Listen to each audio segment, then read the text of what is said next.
Naam, uhari gani mwanafamilia Mapro TV, asante na karibu sana kuendelea kupata zile updates mbalimbali za michezo, burudani, interviews na matukio kadha wa kadha ambayo yanazidi kutokea na kujili na kuwekwa hapa kila siku. Nikukumbushe kwa yeye ambaye bado haujaungana nasi, cha kufanya ni kubonyeza neno subscribe chini video hii, kisha bonyeza alama ya kengele ili uwe on time kupokea taarifa mbalimbali kwa tunavyo upload video zetu na kuwekwa hapa kila siku. Jordan Naisha King Sound hii, na kwa sasa tunaangazia entertainment story ambayo inatoka pale pande za Kings Music kwa mfalme Bongo Flava Ali Kiba.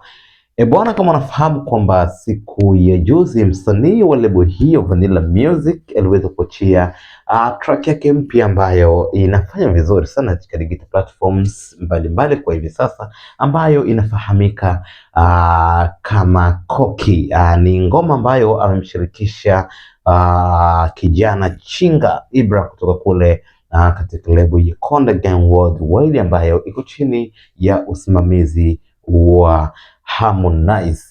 Sasa baada ya ngoma hiyo kutoka, tumeona baadhi ya wasanii wenzake wakiwa wameshare wakijaribu kufanya promotion, na mwenyewe pia amekuwa ni mdau mkubwa sana wa kupromote ngoma hiyo ili iende viral na ifike mbali zaidi. Lakini kwa upande wa CEO wa lebo ya Kings Music mfalme Bongo Flava Ali Kiba, hadi hivi sasa hajaposti chochote, na hii si mara ya kwanza. Kuna ngoma kadhaa ambazo Vanilla amekuwa akizitoa, lakini Ali Kiba design fulani kama anazipotezea, na wadau wa music wamekuwa wakihoji ni kwa nini Ali Kiba anafanya hivi, kwa sababu tumeona msanii kama Tommy Flavour ambaye pia yuko chini lebo hiyo akitoa ngoma huwa anaposti, ana promote kidogo.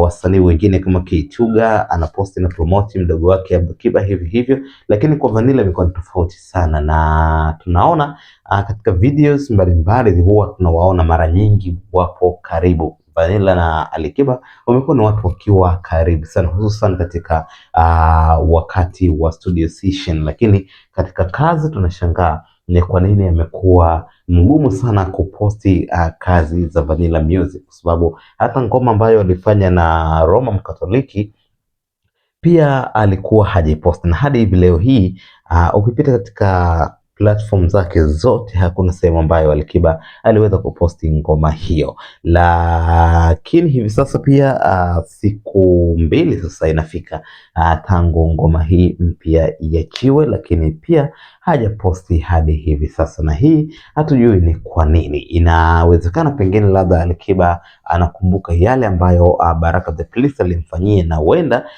kwa Vanilla hamwamini sana kwa sababu wote ni watoto Mwanza. Sasa inawezekana anahisi pengine na yeye anaweza kaja kukengeuka na akawa kama Baraka the Prince, kwa sababu tuliona Baraka the Prince aliweza kumsupport kwa namna moja na nyingine, lakini mwisho wa siku ndio hivyo tena, amekuwa ni mtu ambaye anaonekana anachuki naye. So hatujajua kwa Vanilla inakuwaje, lakini Ali Kiba amekuwa ni mgumu sana kuposti ama kusapoti kazi za Vanilla Music, japo yuko chini ya lebo yake Kings Music. Tupe maoni yako unafamilia wa Mapro TV, unahisi ni kwa nini Ali Kiba amekuwa ni mgumu sana kusupport ama kupromote kazi za Vanilla Music? Design fulani anamkataa ama imekuwaje? Tuandikie hapo kwenye comment section, usisahau kusubscribe.